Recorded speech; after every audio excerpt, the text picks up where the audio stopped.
The following video will demonstrate how to properly complete a conventional transit operator AM pre-trip to Coast Mountain Bus Company standards.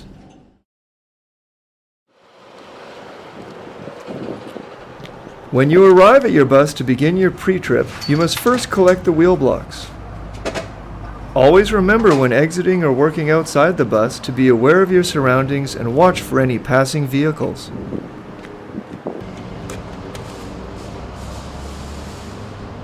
After blocking the rear wheel on the passenger side, move to the rear of the bus and look underneath for any overnight fluid leaks.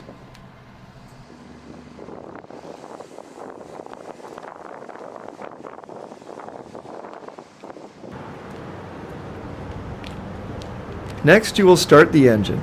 Make sure the oil pressure and battery lights on the dash illuminate, and watch that the wait to start light turns off before starting the bus. Once started, make sure the oil and battery lights go out, turn on the four-way flashers, apply air to the doors, and activate pre-trip mode. Walking outside the bus, you will be checking all lights, reflectors, lenses, windows, mirrors, and storage compartments for damage, securement, and that they are working properly. At the front, check all components, including the destination sign, windshield wipers, safety inspection decal, insurance decal, license plate, and bumper. During your walk around, you should also be looking for any damage to the body of the bus that could affect its safe operation. Lower the bike rack and check the wheel holders and overall condition of the rack. Then enter the bus and ensure the bike rack light is working on the dash before stowing the rack.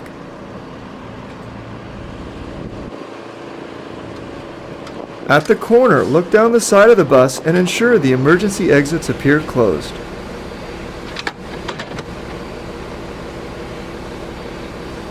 At each wheel, check the indicators, molding, mud flap, tire condition including minimum 3 mm tread depth on the front, rim, lug nuts, and grease cap. Look underneath for any loose electrical or air lines. When inspecting the rear wheels, also check there is nothing between the dual tires, and tread depth should be minimum 1.5 mm. Check there is nothing blocking any air vents, intakes, or the exhaust. At the rear, inspect all components including the destination sign, yield to bus sign, license plate, and bumper. And now the engine is running, look underneath again for any leaks.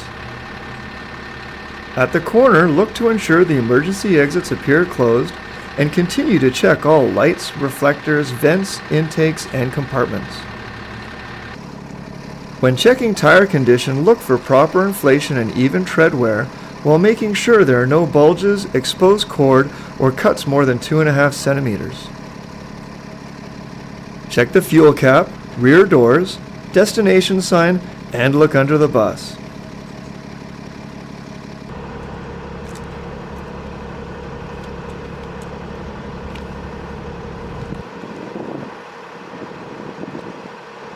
As you enter the bus, check for tripping hazards, the doors, lights, and mirrors. Inspect the vehicle documentation to make sure it is valid and matches the unit number of the bus, and look for the first 10 minutes pamphlet. Check the fire extinguisher is secure, its inspection card is valid, and the yellow seal is intact.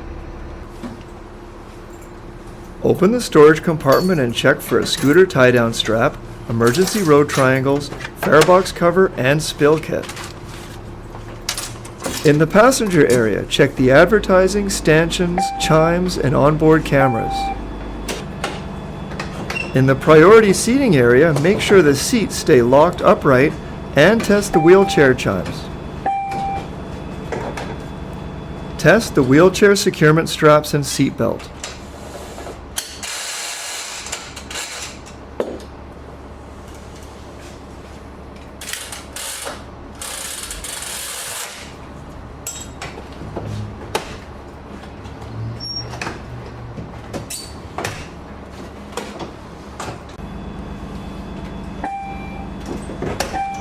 As you work through the passenger area, check for tripping hazards, damage to the seats, sharp objects, lost property, vandalism, or graffiti. Continue to check all passenger chimes, stanchions, and lights. Check the rear hatch and rear door mirror. At the rear door, check all the lights and test the door. Block the motion sensor for 3 seconds to ensure the doors stay open. Then test the sensitive edge and listen for the alarm. Then make sure the doors close properly. Visually inspect the rear door butterfly valve. As you return to the driver's compartment, push on all the emergency exit windows to make sure they are secure.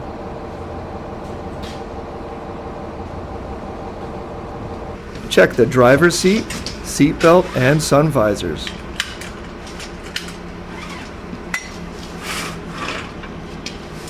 By this time, the TMAC radio and DCU should be ready for you to log on. When starting your check of the switches in the driver's compartment, do not test the stop engine override switch if equipped.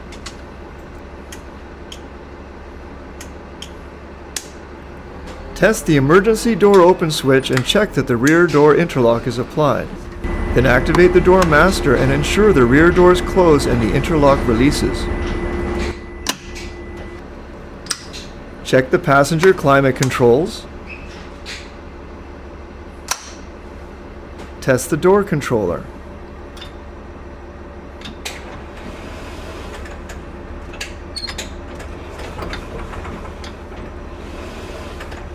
Check the kneeler and ramp controls.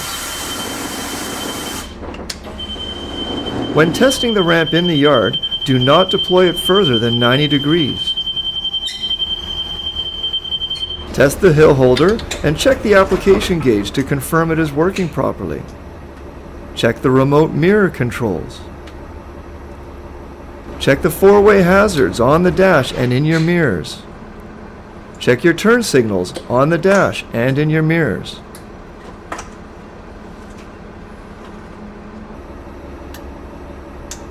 Continue to test the functions of all the switches and components in the driver's compartment.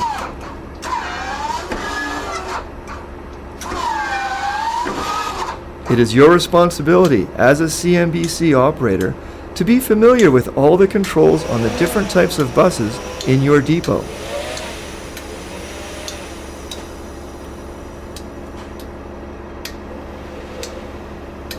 Test the driver's heat and defrost controls.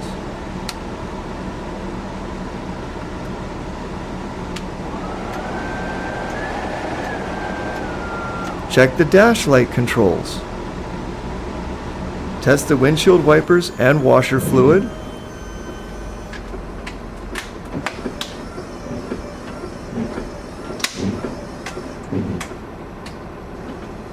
Test the arm alarm switch.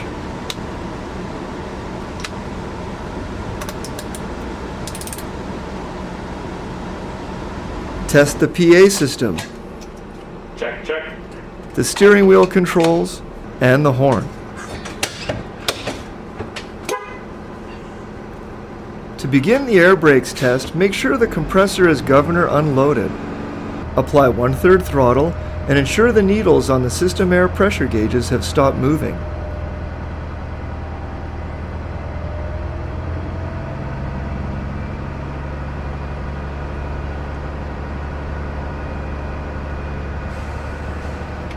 Then release the parking brake and fan down to no less than 80 psi, testing that the governor puts the compressor into the loading stage.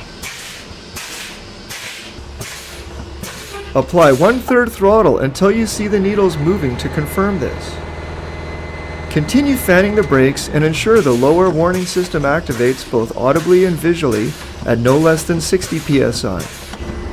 Continue fanning to approximately 30 psi and confirm the parking brake applies automatically by watching for the light on the dash and listening for the brakes. Then test the emergency air supply and confirm the parking brake is released by noting the dash light has gone out. Next, test the compressor efficiency by applying 1/3 throttle and ensure system air pressure builds from 50 to 90 psi in less than 3 minutes. Also confirm that the lower warning system deactivates above 60 psi.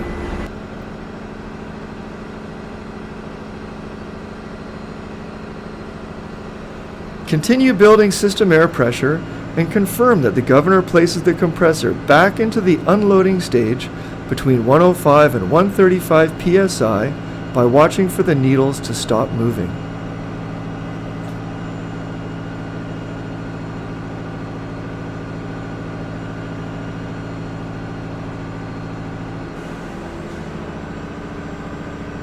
Next, you will perform a leak test.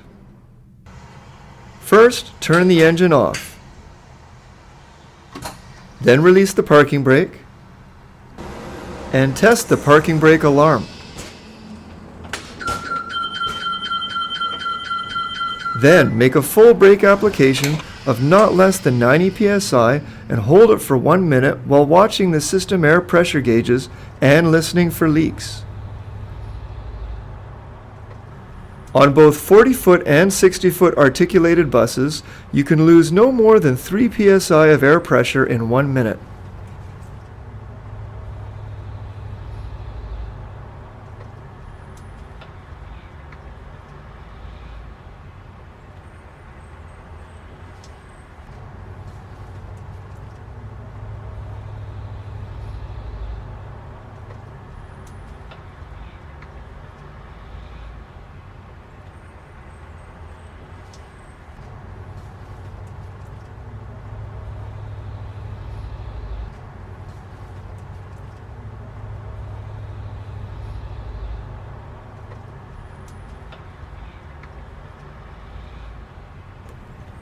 When this test is complete, reapply the parking brake and exit the vehicle to retrieve the wheel blocks.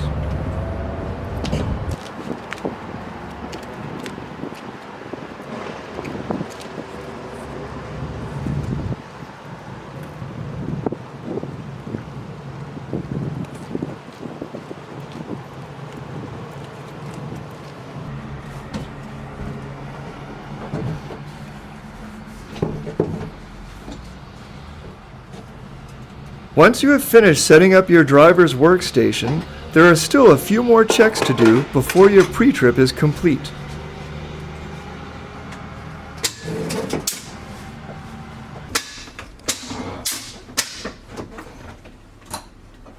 Next, you will perform a rolling brake test. As a Coast Mountain Transit operator, this is your opportunity to test if your brakes are in proper adjustment.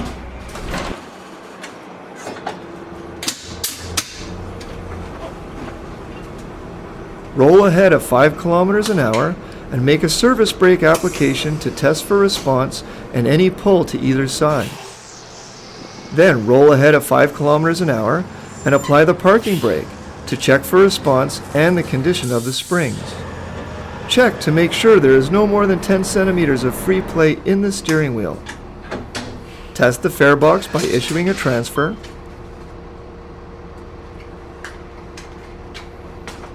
And finally, complete your pre-trip by filling out the vehicle daily status and pre-trip report.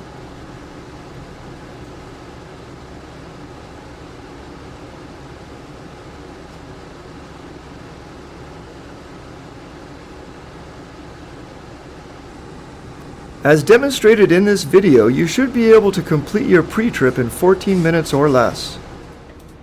As a transit operator with a Class 2 license, it is your responsibility to maintain your knowledge of how to perform a proper pre-trip, including how to verbally explain brake adjustment. While referred to as an AM pre-trip, the pre-trip shown in this video must be completed on any bus going out on the road if it was not pre-tripped earlier that day. Good morning.